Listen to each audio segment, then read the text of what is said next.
Welcome to the Dream Broadcast setup.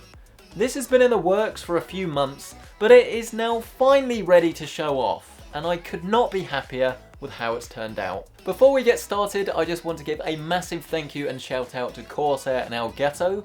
This isn't a sponsored video per se, but they have sent a lot of stuff out that's actually made all of this possible, so it's much appreciated. Seriously guys, thank you. The setup all starts with the computer, which is of course the heart of any PC gaming battle station. It's equipped with an NVIDIA RTX GPU, 16GB of special edition crystal memory, and of course an overclocked 6-core Intel i5 processor. I would definitely highly advise that you upgrade to a Ryzen 7 or i7 CPU if you do want the absolute best streaming experience. But if you're going to go down the pure gaming route, it is very hard to fault. If you do want to learn a little bit more about this computer, that's actually a bit further away than I thought, then you can find the full video in the top right hand corner of your screen. An upgrade was made to this computer though, to turn it into a real streaming machine. And that's the addition of Elgato's 4K 60 Pro capture card. Whenever it's paired with a next generation console, such as the Xbox One X, this will allow you to record and mix gameplay in full 4K resolution at 60 frames a second. It works standalone or part of OBS Studio, and it's a real treat and is perfect for gaming YouTubers and streamers that demand the highest quality recordings possible. Of course, you will need a 4K screen to actually get the most out of such a setup though, and for my personal use case, I've configured the UK850 and XV273K, sent out by LG and Acer respectively. Now both of these are 4K monitors and they work absolute wonders for the setup. Not only do they both look simply stunning, but the Acer is G-Sync compatible and even rocks a 120Hz refresh rate for super slick gameplay. Having said this though, if you are going to use this as a dedicated streaming den, I would actually recommend that you do have at least one 1080p monitor, as I found that I was having to change the resolution to get everything to work nice and smoothly, and I think that having to do that on a daily basis whenever you're trying to swap between productivity and streaming would just be a little bit of a pain, and having one 1080p monitor that you know is going to work all of the time would make this a lot easier. Things get very interesting when we turn to the peripherals though, as once again I've paired items that are specifically great for streaming.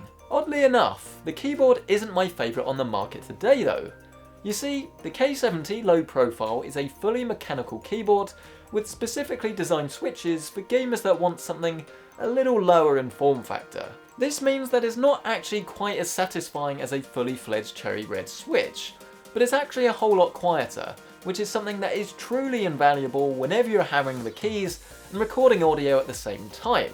Now for the mouse, I'm sure plenty of diehard streamers would never dream of going wireless, but the fact remains that the G900 is still my favourite mouse.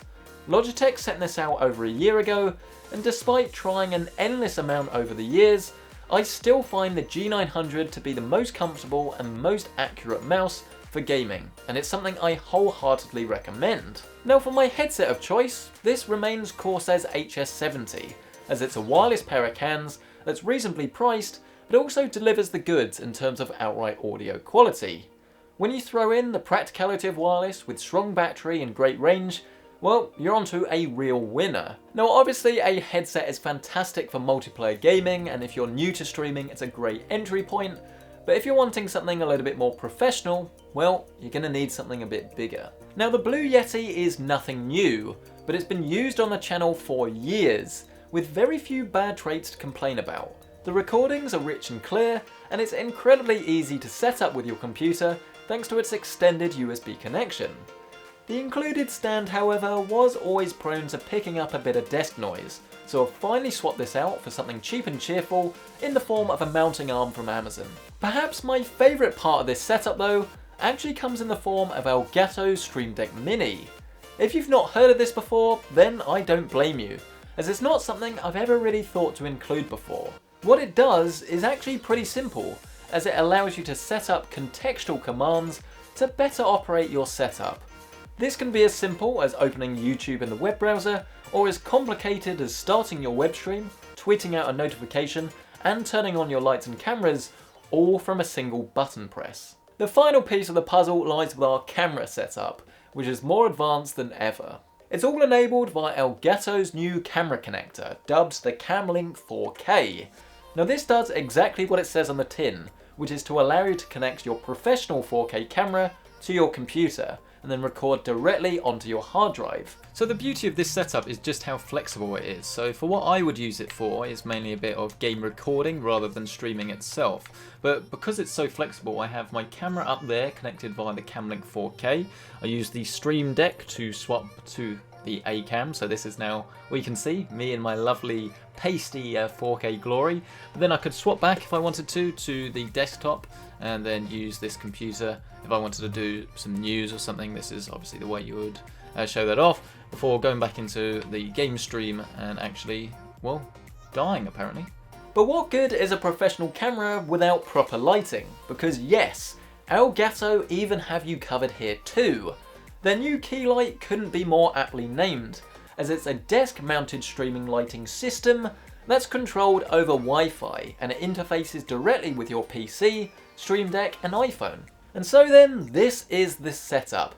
Now, it is most definitely overkill, and if I've learned anything over the last week, it's that no one size will fit all. So getting the right equipment for you is going to be absolutely essential. As always, if there's anything in this setup that really takes your eye, I'll leave my Amazon affiliate links down in the description below, where you can do things like check out current pricing. If there's something that you really like though, please let me know down in that comment section. I'm always interested to hear your thoughts.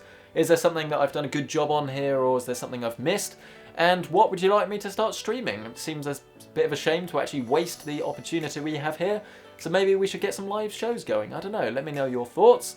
Please hit that like button though if you have enjoyed this video, as it really helps out, you wouldn't believe. Obviously get subscribed for more videos just like this, and if you want to see more setups, maybe something a bit more gaming orientated or something a bit lower budget, then check them out in the end screen. But thank you so much for watching this video, to Corsair and Elgato and everyone that has sent parts and different things out over the years, and I'll see you in the next one.